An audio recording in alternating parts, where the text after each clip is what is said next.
your girl, JV.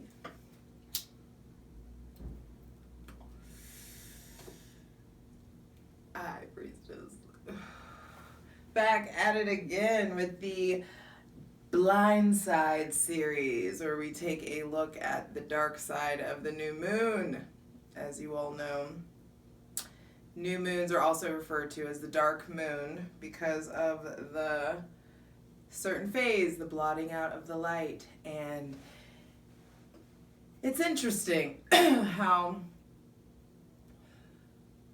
collectively we've gone from recognizing it as the dark moon to now it's the new moon, and how that's changed over time. Oh my God, I'm already just like out there. Pisces season. Oh, the procrastination, and oh, the deep pondering. It's been so fucking much. Y'all, be sure to check out your sun, moon, and rising. All of the Pisces season videos are out. We've got like a week left until Aries season. For daily readings, be sure to check out my Instagram, justj_everything. And then for other dope shit I do, check out my website, justjeverything.com. So, there is this whole paradox here, which of course is so Pisces season. But the paradox of the new moon and the dark moon versus Pisces season, which is the culmination. The new moon and the dark moon is where we're really planting new seeds and setting new intentions. And with that paradox of the Piscean wrapping thing up, the culmination, the ending, the end of the year. So this new moon in Pisces, we're going to take a look at, and when I say the blind side, with new moons there is when the moon's light is least visible. So it technically is like a weak moon. But, excuse me, there is a lot of, it feels like a blind spot. And so I do want to tap into that energy, but I do want to get through my notes, of course, first. But there is something here. It's so a lot. It's all over the place. Buckle up. Bear with me. The notes that I wrote were extensive, and then insight after insight kept coming in. And so there is something here with Pisces season and about belonging. All the water signs want to belong to something, to someone. It doesn't have to be a person, it can be a group, or a theology, an ideology, but there is something about belonging when we're talking about water signs. And that came up. I was listening to Brene Brown, and she said, true belonging requires us not to change who we are, but to be who we are. And the main themes that came up for this Piscean new moon were vulnerability and intimacy, which are not my strong suits. And so I'm this has been a work on me. But there is, by way of intimacy and vulnerability with yourself and with others, there is a new found level of intimacy and vulnerability that you're able to tap into. Now, this new moon happens at 23 degrees Pisces on March 13th. As of that same day, on the 13th, it will be the end of Mercury's post-shadow phase. So for real, all systems go. And there is something about true progress and true clarity coming in. And I do want to tap into, I want to look at the inside degrees, my handy dandy inside degrees book for Elias Lonsdale. I said that I wasn't going to do this, but I do feel like we should, because why not? Pisces, 23 degrees. How should I do this? Because I feel like there's very specific notes. Okay, but let's go through it. I wrote it. I read it how I should. So Pisces 23 degrees is titled Someone Lurking in a Dark Wood. They are waiting for a passerby. Whew, and I didn't pre-read this, so we're going in blind together. Imagining and conceiving nefarious plans and designs within the unconscious mind and blanket denial by the conscious mind. The shadows, the dark, the unknown are saturated with menace, trickery, deception, and long built-up heavy emotions. All of this is too much for the conscious self to even begin to claim or own. You are essentially engulfed by deep shadow with outward shows of light. But truly, you cannot play it any other way. And even if this syndrome perpetuates and gives great sanctuary to dark and mischievous spirits, it is deeply experienced as a fate imposed by past mistakes that this lifetime self did not originate. Woo! Holy shit, I'm gonna read that again. And even if this syndrome perpetuates and gives great sanctuary to dark and mischievous spirits, it is deeply experienced as a fate imposed by past mistakes that this lifetime self did not originate. And so I'm processing. That just fucked me up. So much past life shit has been coming up. I don't know for any of you. There's been craziness going on. Not craziness, but just intensity coming on in dreams. And we talked about this before, about the intuition and all this stuff being heightened. But it's been wild. And for me, so much past life stuff has been coming up, just connecting the dots. And a lot is coming in by way of dreams and the subconscious. And this is just another, it's just another confirmation, basically. So the last line is, and so the protestations of innocence are accurate and sincere, even while you are harboring everything you crave to break from forever. Holy shit. Elias Lonsdale was not fucking around, y'all. He was not fucking around. I may need to read that again. I mean, it's online, so you can go ahead and make sure you look at 23 degrees Pisces. It'll let you choose the degree, so you can read this on your own. But that shit, it is deeply experienced as a fate imposed by past mistakes that this lifetime self did not originate. Some of you are ending huge cycles from lifetimes and lifetimes ago. This is with lovers, with friends, within yourself. It's just in all the planets direct with the shadow phase done.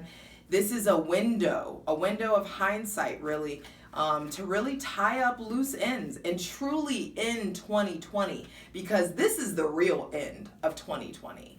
That's why so many people are like, oh, it's a new year. Why does it still feel the same? Because we're still in like 2020 energy. Start Aries season. That's when that shit changes. And that's when the real new year begins. So we've got the Sun, Moon, Neptune, and Venus, which is exalted, all in Pisces right now. So it is like mind fucking clarity coming in. And just like that, like Elias Lonsdale said, that understanding that some of the cycles that you guys are breaking, some of the things that we're tapping into are things of lifetimes ago. It's like your mom could have been your child, could have been your husband, could have been your wife, your brother, the issues that you're having with your relationships. There are people that you have been doing this with before. We are all understanding that we have been doing this shit before. And some of us are much closer to, wrapping it up and being done. And others of us are really like banging our head against the wall, and it's okay. You're exactly where the fuck you're supposed to be, hun. I promise you that. I promise you that. But there is this mind fucking clarity that's coming in. Very past life and future. I wrote past life and future clear. And I hadn't even read that excerpt. The synchronicity is intense. A lot of it is just like, what the fuck? It's a lot. But this here is the last new moon of the zodiacal year. So spring equinox is March 20th of this year, and that is the real new year. So this is the last new moon, and it's time to tap in so we can wrap this shit up for real. And so I wrote questions, of course. So what do you need to bury this week so something can grow from that grave? Aries season is that, rose breaking through concrete, a flower coming through concrete kind of energy and vibe. And so what are you letting die and giving up? What are you giving a proper burial to? I'm actually going to tap into that. Take a deep breath. What do we need to give a proper burial to as a collective? Everyone watching for this new moon in Pisces, dark moon in Pisces, March 13th, 2021. What do we need to give a proper burial to?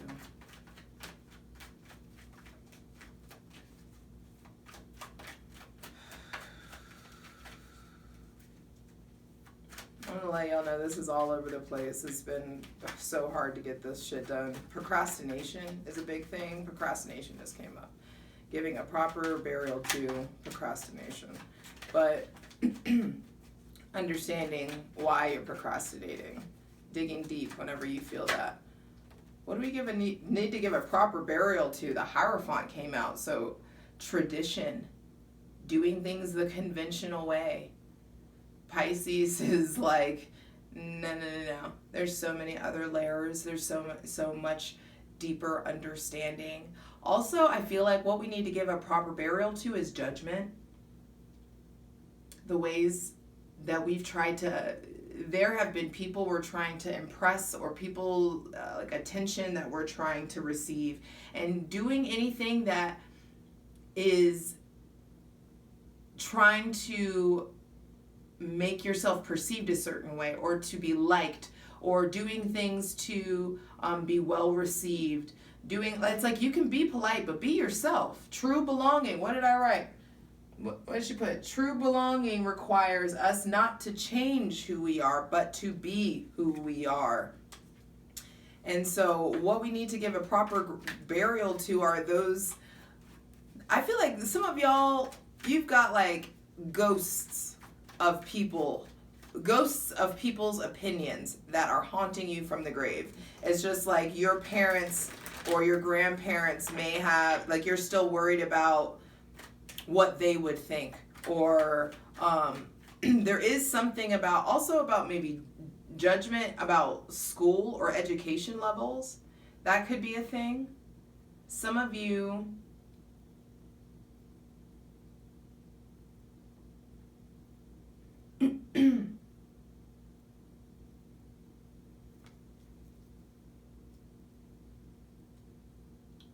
I also feel like there's some of you who are, there's something about a shaman, or like someone trying to become a shaman, or someone who claimed to be a shaman or a mentor or a role, a leader in your life. Be wary of people who give themselves that kind of title. Like, my shit, the High Priestess, is not because I've been initiated into some shit. The High Priestess is the archetype, the card that I identify with the most. The combination of that and the Emperor together. And be careful of people who are like, hi, I'm shaman, blah, blah, blah. There's something about that. I also feel like what we're needing to put to bed is a lot of tied to ego, being perceived a certain way. There may be somebody with heavy Taurus placements, Taurus or Libra placements, that you're needing to give your emotions a proper burial for, or there is like a new beginning in regards to that. But definitely, guys, themes of vulnerability and intimacy are needing to be in your intentions for this new moon in Pisces in some way, shape, or form. It's going to come out, so it has to happen. So I want to tap in now to the blind side of this dark new moon. And what don't we see coming? What don't we see coming? Oh.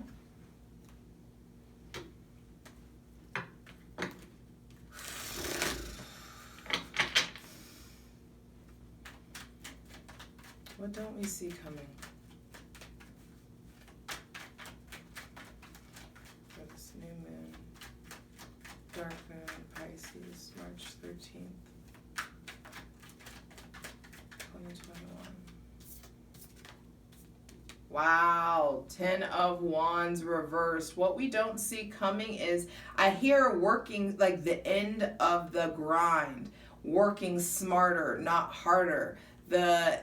What you don't see coming is no more burning out, no more putting your so much effort, so much work, like the effort that you have had to put into something is shifting. The way that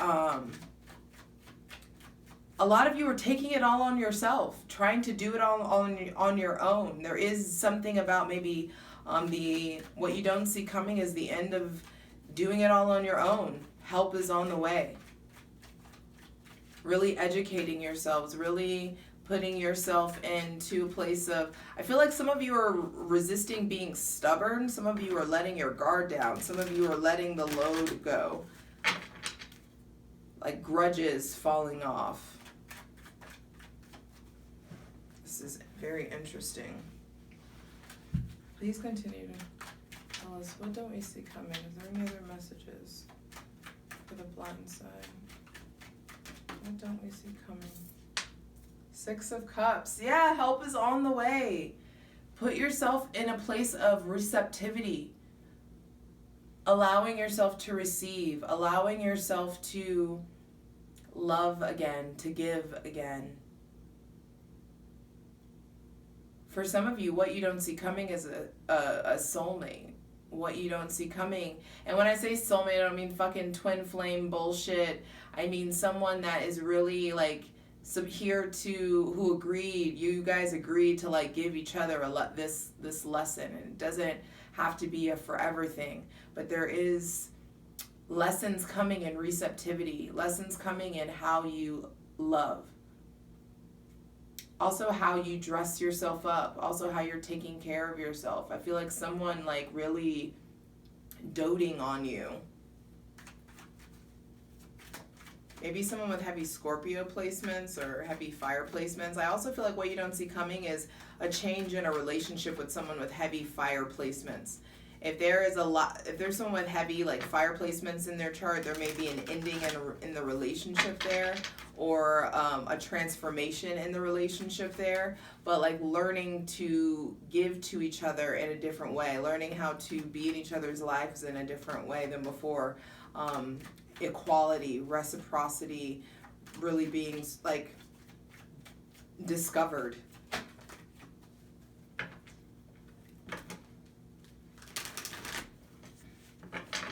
If someone has like fire and water,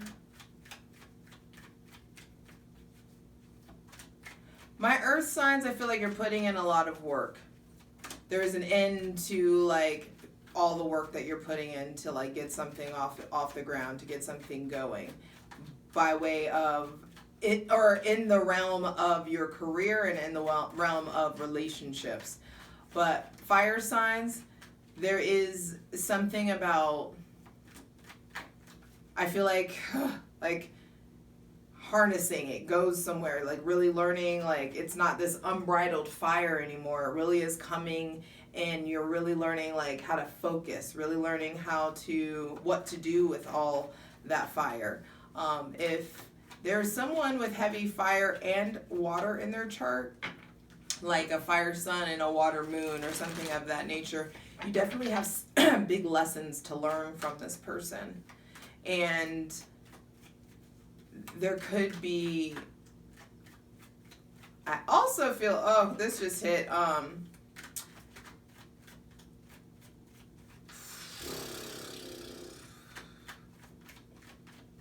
there's something about commitment, something about marriage, about long-term relationships, about the highest octave of conflict resolution.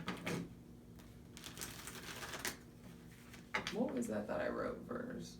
What do you need to give a proper burial to? For the Hierophant, for some of you it is a commitment. For some of you it is a marriage. For some of you it is a long-term relationship or the desire for commitment. Maybe you're not going to the school you want to go to. You're not doing or studying the program that you're wanting to study, or you didn't get the internship, or there is a different kind of mentor coming in. There's a new lesson coming in. And what you need to give a proper burial to, I feel like, are certain expectations of how it's supposed to be. Ritualism for some of you. For some of you also, it's like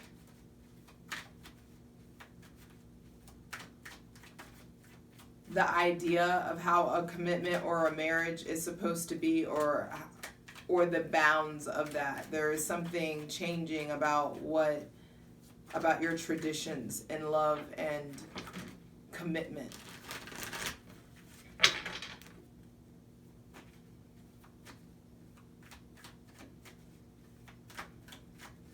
All right, and for this new moon, the 13th, what do we need to be focusing on? As a collective, what do we need to be focusing on for this new moon? Outside of what came in through the notes. Ooh. The Fool and the 9 of Swords. What we need to be focusing on. Look at how how they are turning away from this, going in a different direction. Really being, the 9 of Swords is true completion. 9s are endings. So there is an ending in the realm of your mind. There is an ending in something. Some of you have been tormented. Some of you have been really stressed out. Some of you have been going back and forth, not sleeping well, not eating well. Some of you are really struggling with your mental health. Some of you are having suicidal thoughts. Some of you are really struggling with depression and anxiety. And there is, what you're focusing on is the new beginning that is really about to present itself to you. It's funny because the Fool is often associated with Aries, but it is an Aquarian card. It's ruled by Uranus. And it's often associated with Aries because of it being the first card in the tarot. So there is something about what you need to focus on is putting yourself first, understanding that the way that it was, the pain that you felt, the pain that you went through, it's the end of that cycle. It's the end of this year. It really is. This is like the wrapping it up. Start, the end, whoo, and then a new beginning. The end. There may be some of you with a Scorpio that's coming around. Some with heavy Scorpio water placements that's about to present themselves to you. But what you're needing to focus on, some of you, there's an Aries or someone with heavy Aries or Aquarius placements that's coming in your life that's going to teach you something about receptivity, or there is maybe something with children with this person. If you don't want to have children, be careful. Wrap that shit up. But there could be something, if you have a heavy Aries or Aquarius placements, make sure specifically that you are careful in regards to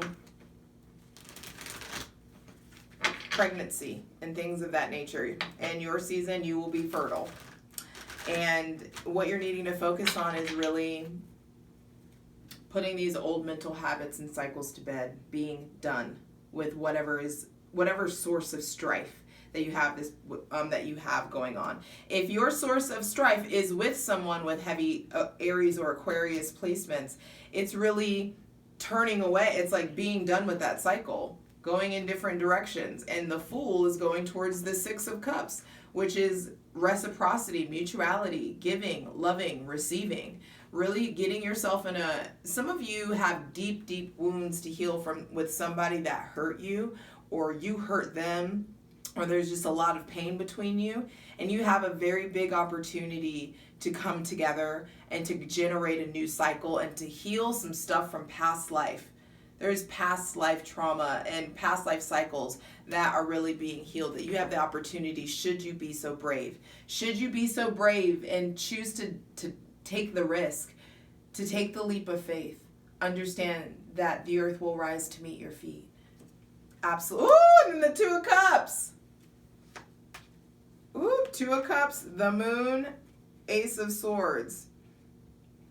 So like I said, reciprocity, this new moon, Pisces, here to bring out truth, to provide truth that's going to cut the cords and put the power and the ball back in your court so that you can get out of whatever is comfortable, baby, and move towards your dreams, towards your goals, towards your aspirations, because that's where you're being divinely guided towards anyway. And the sun after that, the sun and the star, this is by way of the Almighty, by way of the divine. You are coming into your abundance. You are coming into your alignment, into your purpose, and it's all going to be revealed to you. But it's really important that you pour into yourself so that once spring equinox hits, and especially by Leo season, by fixed fire season, hey, you can have a little hot girl summer or hot boy summer that you want.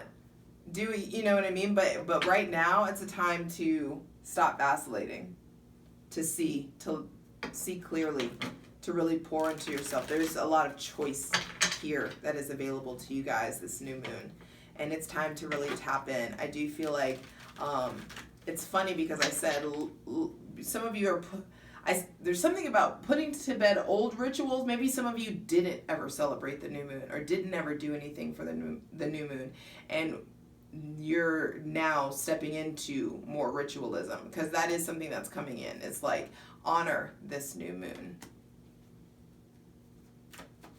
All right, any other messages?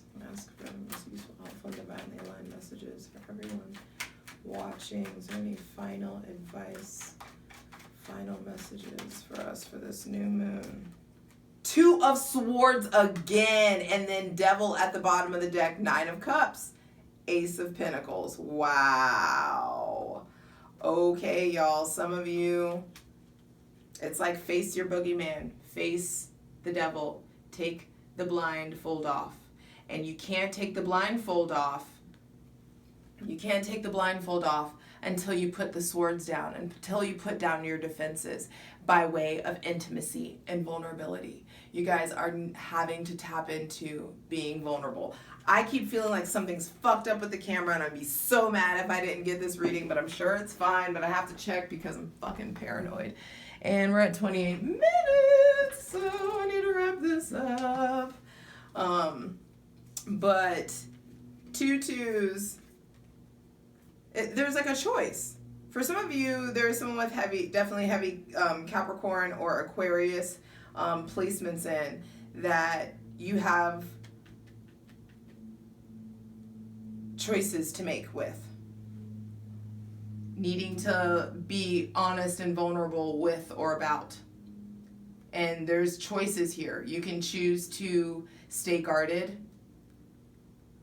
or you can choose to be vulnerable and allow yourself to experience a different kind of intimacy so that you can really have that loving, deep exchange that you deserve and that you want and crave. But go ahead and do what needs to be done. Set your intentions so that you are actively aware and choosing love, actively choosing to let your guard down, lay your weapons down. Lay your weapons down.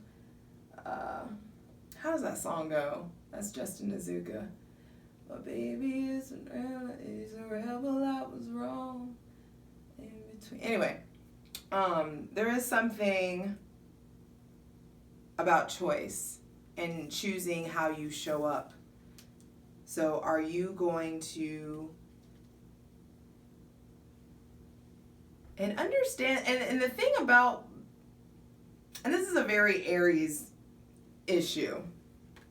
Aries is there, I'll say, repulsed by weakness. It is a very Mars thing. Aries and Scorpio share that. They just aren't a fan of weakness. And we have to all come to our own conclusions about what real weakness is. Because the older I get and the more that I live life and connect to the divine, I realize that the moments that I am really at my strongest are when I'm broken but open and willing and giving. And that surrender, as long as you use your discernment and make sure that you're surrendering to the right thing, surrender is the strongest shit you can do. And that's coming from a warrior. Being in child's pose used to be the most painful part of yoga for me, because surrendering wasn't an option. And so what does surrender look like to you? Are you able to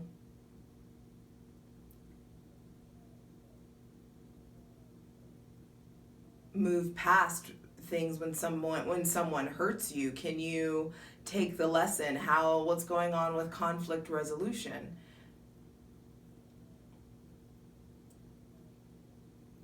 Do you forgive and forget? Do you know how to do one or the other? I'm just biting my nails off now. There is an opportunity to really, really level up and to establish new relationships and receive a lot of new love and really to step into your power and make some money by way of opting to be vulnerable, opting to be seen, and understanding that you showing your true feelings isn't weakness. It takes so much strength to bare your soul and then still understand, like, no matter what, I'm going to be okay either way. I still got me. I'm going to show how I feel. I'm going to show so much of my heart. I'm going to let so much love pass through me, be a conduit for truth and love and honesty and realness, and allow myself to be wrong, allow myself to be hurt, do all those things, but understand that no matter what, I still, like, between my connection to the divine and my connection to earth,